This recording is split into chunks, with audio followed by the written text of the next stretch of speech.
Hi friends, అందరికీ శుభోదయం అండి. సో ఈరోజు వామన ఏకాదశి లేదా పరివర్తన ఏకాదశి కూడా అంటారండి.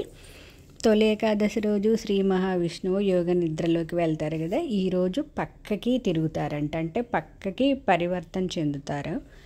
అందుకని చెప్పే ఈ ఏకాదశిని పరివర్తిని ఏకాదశి అని కూడా అంటారండి. అలాగే బలిచక్రవర్తి తెలుసు కదండి, చిన్నప్పుడు మనం విన్నాము కదా, విష్ణుమూర్తి వామన రూపంలో వచ్చి తన మూడో పాదం ఎక్కడ పెట్టాలన్నప్పుడు బలిచక్రవర్తి తన తలపైన పెట్టమంటాడంట. అప్పుడు బలిచక్రవర్తిని వామన రూపంలో ఉన్న విష్ణుమూర్తి పాతాళానికి తొక్కేస్తారంటండి, దేవతలకి విముక్తి కలిగించడం కోసం.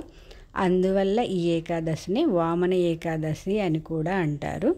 నేనైతే ఇంకా మార్నింగే ఈరోజు పూజ చేసుకున్నాను అండి. తెలుసు కదా, ఆల్మోస్ట్ నా వీడియోలు ఫాలో అయ్యే వాళ్ళకి తెలుస్తుంది, మార్నింగే పూజ అయితే చేసుకుంటా అండి. ఇంకా ఈరోజు ఏకాదశి అని చెప్పి పిండి దీపాలు అయితే పెట్టాను. పిండిని ఎలా కలుపుకోవాలనేది స్టార్టింగ్లో చూపించాను కదండి.